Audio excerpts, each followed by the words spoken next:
Welcome to the Monday Report. I'm Olive Graham. Austin residents will be voting on April 3rd whether to extend the north and south ends of Mopac Boulevard. The question of extending Mopac will have long-term effects on the manner and style in which Austin will grow. Michael Turco, our guest reporter, is one of the people with us tonight to explore this issue. Thank you. The concept of Mopac is certainly not new. As far back as the 1920s, city planners were talking about a Mopac Boulevard along our city's west side. But for over 30 years, the proposal remained just talk. It was in the 1960s that the concept of Mopac as we know it now began to get off the ground. City officials began planning a limited access freeway to supplement the IH-35 corridor. And in 1969, construction began. The controversy over Mopac followed almost immediately. Neighborhoods alongside the route began worrying about a heavy increase in traffic getting on and off the expressway. The city council even tried at one point to barricade most of the freeway ramps to prevent that problem. But state highway officials vetoed that idea, and by 1976, Mopac as we know it today was completed from Town Lake to FM 2222. Today it stretches from Loop 360 on the south all the way north to US 183. Many Austinites thought that represented the completed expressway, but now the state wants to extend both ends of Mopac. The southern extension would take the expressway to US 290 near Oak Hill. The idea is to relieve traffic congestion at the overcrowded intersection of Ben White, Loop 360, and Lamar. But in order to do that, Mopac will be built across one of the most environmentally sensitive areas of our community. Freeway traffic will cross Barton Creek not once, but twice. Environmentalists say polluted runoff will further degrade the water quality in that creek. The Highway Department says a long environmental-type bridge will avoid that problem, spanning the bluffs to protect the creek. But critics say a better solution would be to simply upgrade the existing intersections and forget about extending Mopac. On the north, the proposed extension would take the expressway to FM 1325 north of Breaker Lane. The idea here is to provide easier access to new factories and subdivisions that are rapidly springing up there. Critics say the northern extension will simply make it easier for people who live outside our city to get to work in downtown Austin, and that the extra traffic load will cause serious problems on the narrow streets running from Mopac into downtown. But supporters say it will relieve the traffic bottlenecks that are occurring twice daily at the intersection of Mopac and US 183, one of the most congested areas in our city. Next month, Austinites will vote separately on the north and the south extensions. The vote will not be legally binding, but it will almost certainly determine whether or not those extensions are completed. Thank you, Michael. With us tonight on the Monday Report to discuss the extension of Mopac are Sereatha Henry, co-chairperson of Neighbors for Mopac, Tom O'Meara, treasurer of Neighbors for Mopac and member of the Oak Hill Area Business and Professional Association, Sally Whitliff, chairperson of the Urban Transportation Commission, and Ken Manning, treasurer of the Coalition to Save Barton Springs and a member of the City of Austin Planning Commission. Welcome to the Monday Report. Thank you. Let us begin this discussion by allowing each side a chance to make a 2-minute statement regarding their position on Mopac. Mr. O'Meara. Sereatha's going to go first. Oh, all right. Okay. Well, the major issues I feel that most Austinites are concerned about concern the cost of Mopac, over 95% of which will be paid by state and federal funds with the approval of the ATS Commission. The county then must furnish 10% of the right-of-way cost, and there is no cost to the city. The funding of the alternatives are unknown. The second issue that I think is extremely important to people is the environment. Mopac, first of all, for a couple of statistics, it's only 1.8 miles on the southern end from 360 to 290 for the length of the extension. And that will require one bridge across Barton Creek and then a small bridge across a tributary, which is about 10 feet wide at its widest point and is dry except when it rains. The bridge across Barton Creek could be done with a single span bridge, which has been proven to be environmentally sensitive. The Highway Department has built 21 such bridges up in Colorado. The alternative will require 2 bridges across Barton Creek, one on either side of the existing bridge at Loop 360. It also is greater distance and there will be more earth disturbance during construction, And the area in there is a canyon area, not flat land, and therefore all the drainage from the construction would go down into Barton Creek watershed.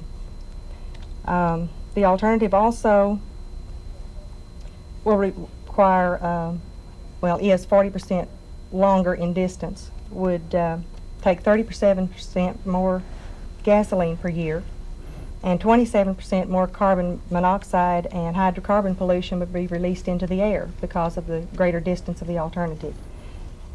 I think that the people opposing the extension of Mopac due to the environmental issue would also reasonably and logically be opposed to the alternative, and then the people would be left with nothing. We believe that the extension of Mopac is the most environmentally sensitive thing to do. The other issue is traffic.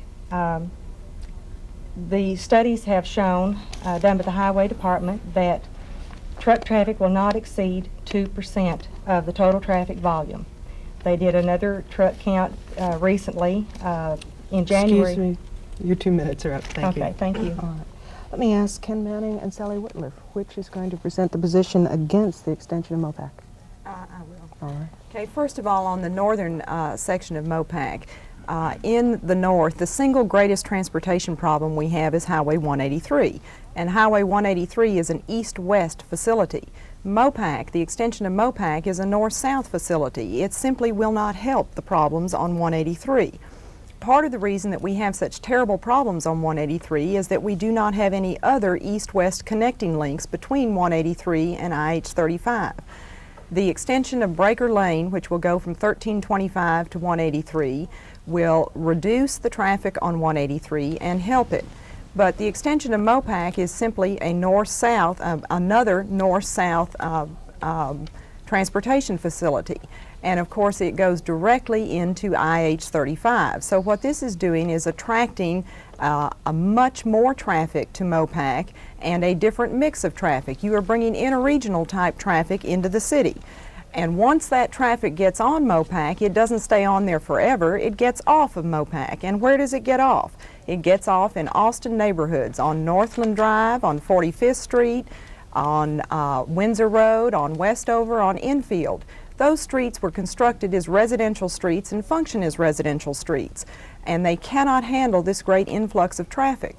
So what is going to happen if we do this? We are going to commit the City of Austin, not the state and federal government, but the City of Austin, to a massive street widening program that the City of Austin will have to pay for out of City of Austin tax dollars, out of Austin taxpayer dollars.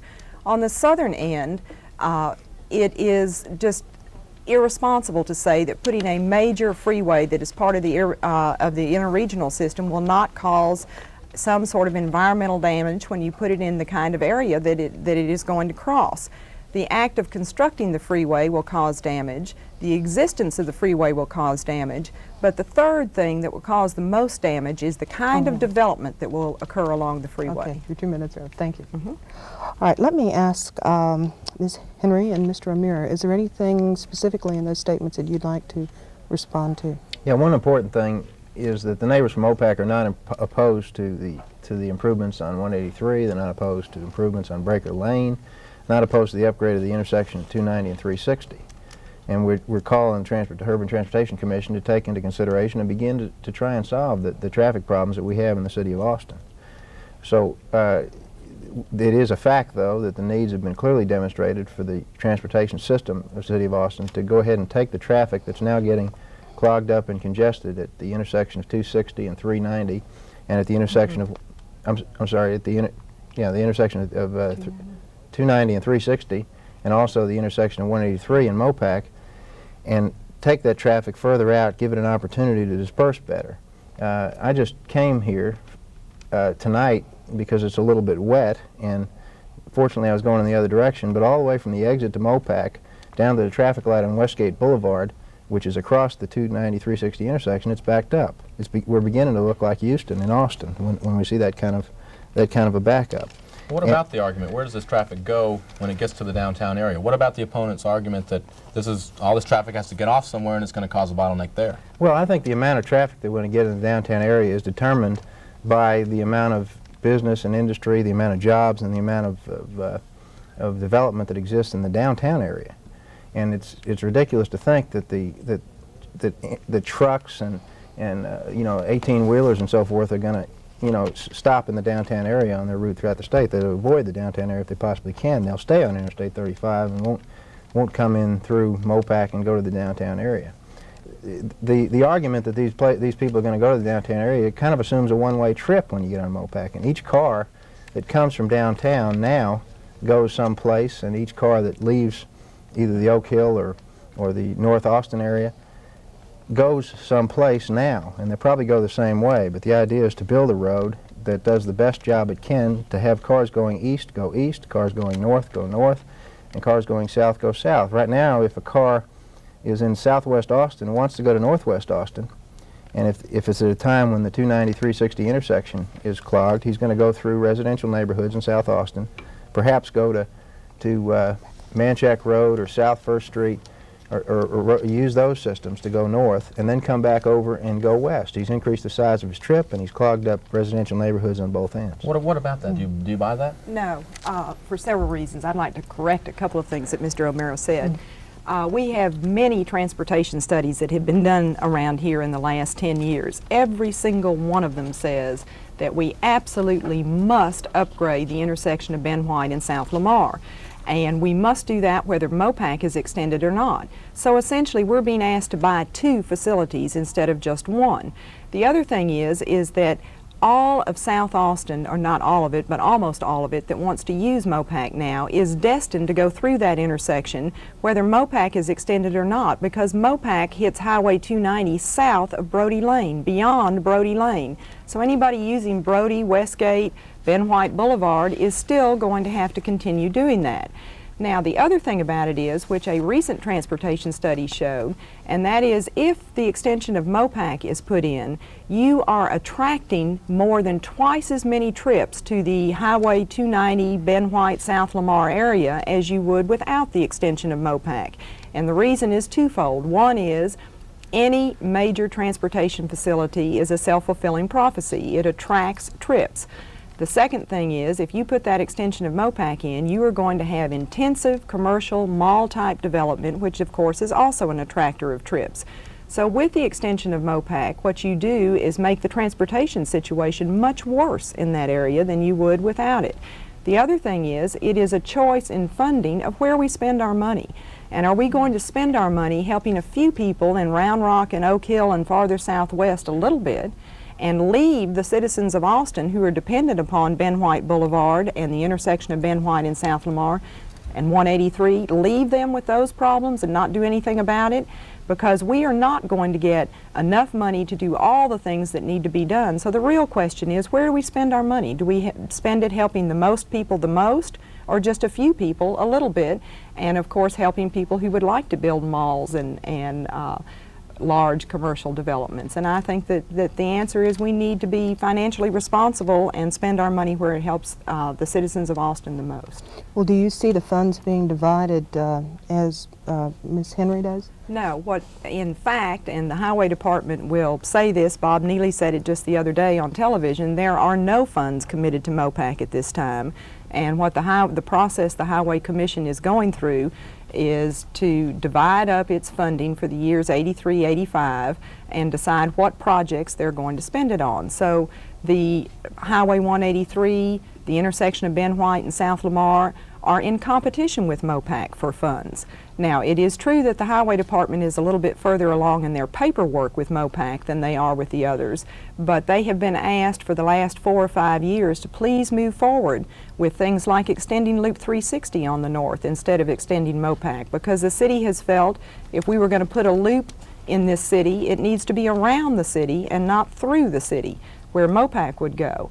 And so the funding question is, where are we going to spend the funds that Austin gets? What highway projects are we going to do with them? Because we're not going to get enough funds to do everything. I see Sereatha Henry and Tom O'Mara shaking your heads over here. What's the reality? Is it Mopac or else, or can we use these funds for some alternatives? Well, in the first place, the Highway Department has a contract which they fully intend to fulfill. Now, the money isn't sitting off in a little pot waiting on the City of Austin to come along and spend it.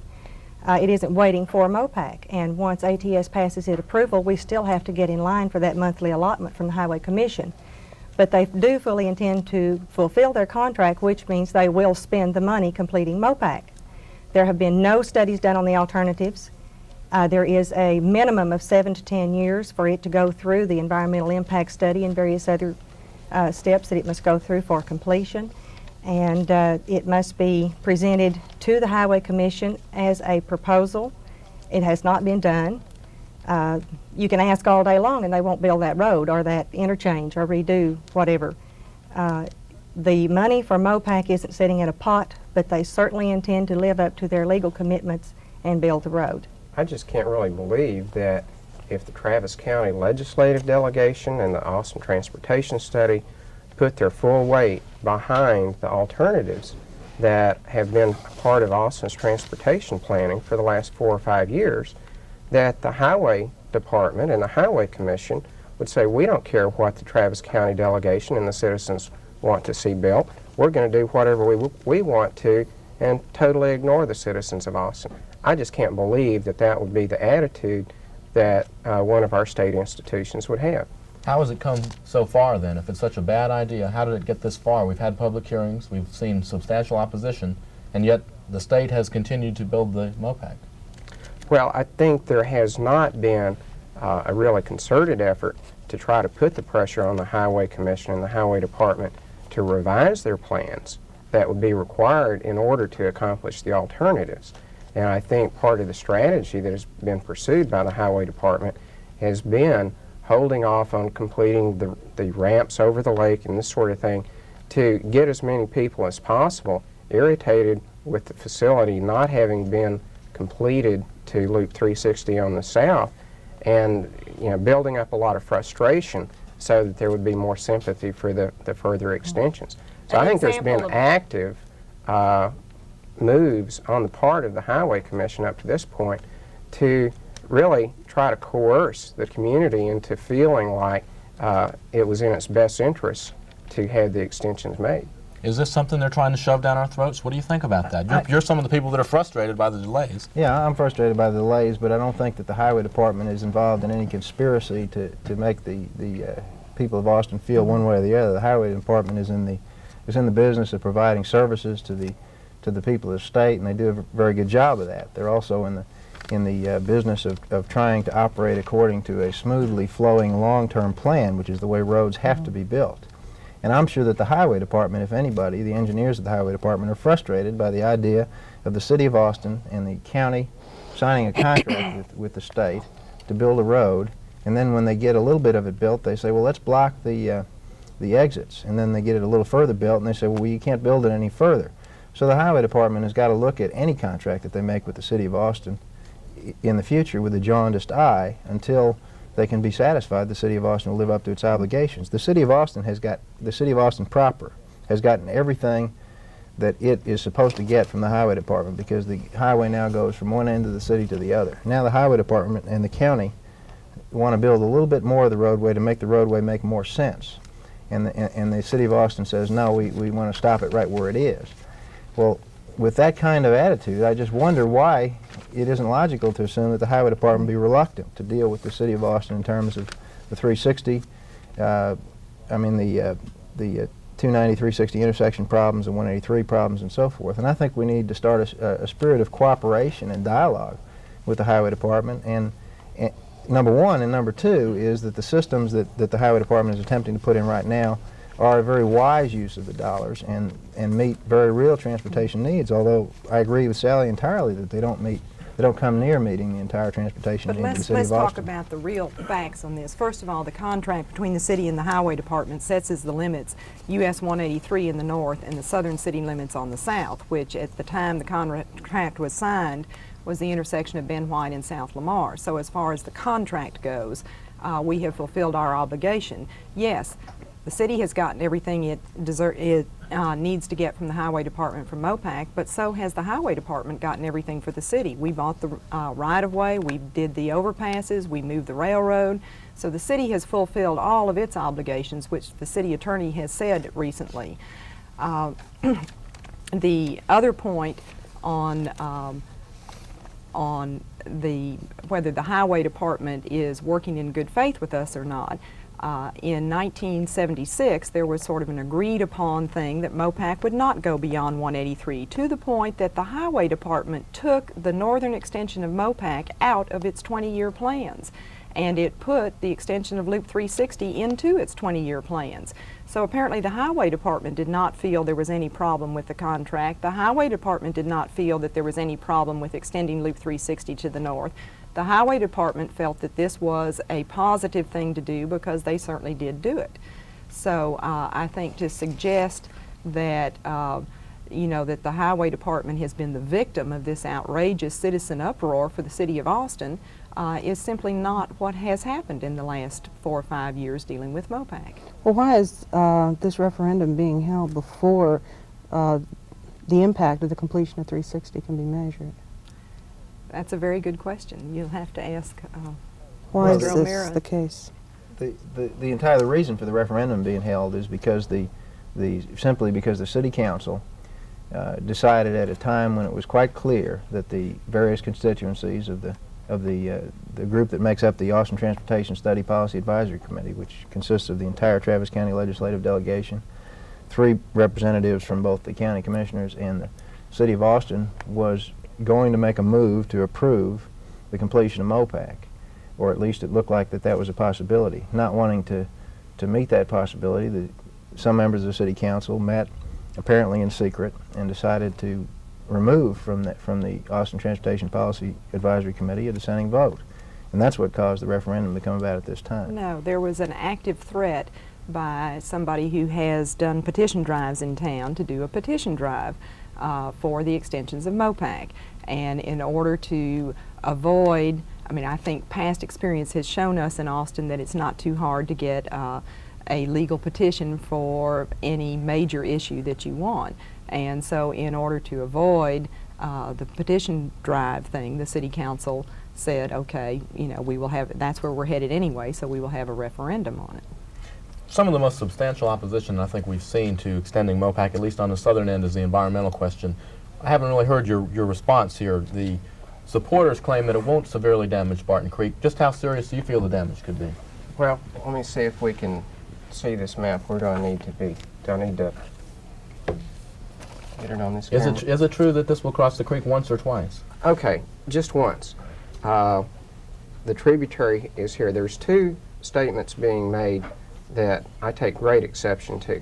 The first statement is that the alternative of upgrading 360-290 intersection would be more damaging because it would have 2 bridges over the creek. Well, I can't even believe anyone would say that. All that we're saying is that an existing bridge would be widened with an additional lane on each side. The impact is already here with this bridge over the creek. Widening it by an additional lane on each side is really a trivial additional impact.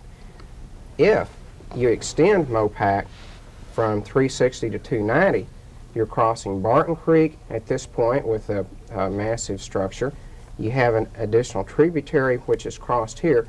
The Highway Department is saying we will build an elevated structure over 1,100 feet in length, some 4 football fields in length, of a bridge, because this is all in the floodplain. This is all where water is recharging into the Edwards Aquifer. Let me just read you a couple of comments from some technical reports on water quality data.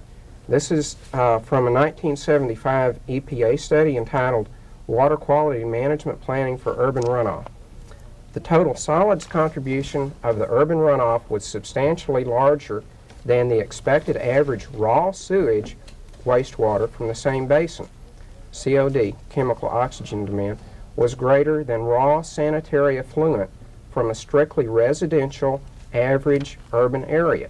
So runoff from even typical urban development is extremely polluted. And that's what we're talking about. Much of the impact is going to be from the development that will be spurred to the southwest by the extension of Mopac rather than by the facility itself. We need to turn to the supporters on this question here.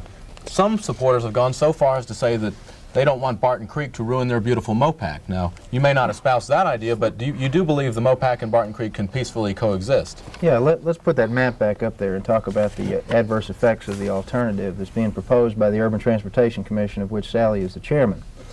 First of all, and the City Council, I might add. The study by the Urban Transportation Commission, the roadway plan, calls for the building not only of the widening of 360, but access roads on each side, which will require bridges across Barton Creek. That's where the 2 bridges come from. No, wait a minute. I have to correct you, Tom. That is incorrect. The Right. roadway plan does not call for that. You're getting that from the Southwest Quadrant study. Okay. And in the Southwest Quadrant study, it was not a design for that. It was a mere suggestion that was thrown out and said 360 could be expanded in this way. And signed by the commission and approved by the City Council. No, absolutely not. Tom, isn't it true that we will have additional runoff from these new bridges that will enter the watershed? Runoff from the bridges isn't, I don't think, what Mr. Manning is talking about. He's talking about runoff from neighborhoods that will be spurred by that development. But let's look at the map and see what happens if you upgrade 360 and 290. On the south side of 290, as it's shown on that map, are substantial commercial property that the city wouldn't be buying if it decided to widen Highway 290. It would buy property to the north of 290 and it would move further down toward the Barton Creek watershed. And if that map showed elevations, Highway 290 is substantially elevated higher than Barton Creek is there. So there'd be runoff, there'd be construction that would have runoff during the construction phase down into the creek. So you have 2 bridges or 1 bridge. You have damage to the creek, which can be substantially minimized. Environmental impact statements have already been done, and mitigating measures have been identified in that study, and then further mitigating measures have been identified since then. Or you have something that hasn't been studied, it costs more, the source of funding is unknown, and it definitely damages the creek. Now, it'll have to be studied which one damages it more and so forth, and those things will take place over the years. Meanwhile, tonight, there's traffic congestion at 290 and 360, which needs to be addressed, which would be addressed by moving the traffic across that area, taking cars that won't even have to cross that intersection in the future on to further points down the roadway system. The same thing on the north. Tonight, there's congestion at the corner of 183 and Mopac that's not being addressed while we go on with these studies for 5 and 6 years. I'd suggest that the alternatives are a red herring, and there's no intention on the part of the Urban Transportation Commission or the City Council to press for the alternatives. They want to do nothing to address the transportation needs of the community. The record will show, if you want to look back in the record, that since 1976 there has been a consistent request from the ATS and from the city to ask the Highway Department to please move forward with the extension of Loop 360 and with the study of the intersection of Ben White and South Lamar. To suggest that they are not serious alternatives is absolutely incorrect. The second thing is, every transportation study says we must do the intersection of Ben White and South Lamar, and we must do Highway 290. It does not say we have to do both of those things. So what we have to do, we have to do. And this is the icing on the cake before we've actually done the cake. And the funding question is a real question because public funds are drying up. And we're not going to get enough money to do everything we would like to do. The question of 3 to 5 years comes up only because the Highway Department has not done their paperwork. And to look at their past record, when they were doing the existing part of Mopac, they had not finished their paperwork. The federal government... I know Sereatha Henry wants to respond to that. Okay. We're really getting short on well, time. Well, it actually took them 3 months to do it instead of 3 to 5 years. Well, all the environmental impact studies have been done, past public hearing stages, and approved for the extensions of Mopac. And they could start construction on the south end in a matter of a few months because they only have one landowner's land left to purchase. On that note, I'm sorry, we're out of time. I'd like to thank our guests, Sereatha Henry, Tom O'Meara, Sally Whitliff, and Ken Manning. I want to remind our viewers to vote on April 3rd, as the outcome of this vote will apparently affect Austin for some years to come. I'm Olive Grimm for Michael Turco and myself. Good night.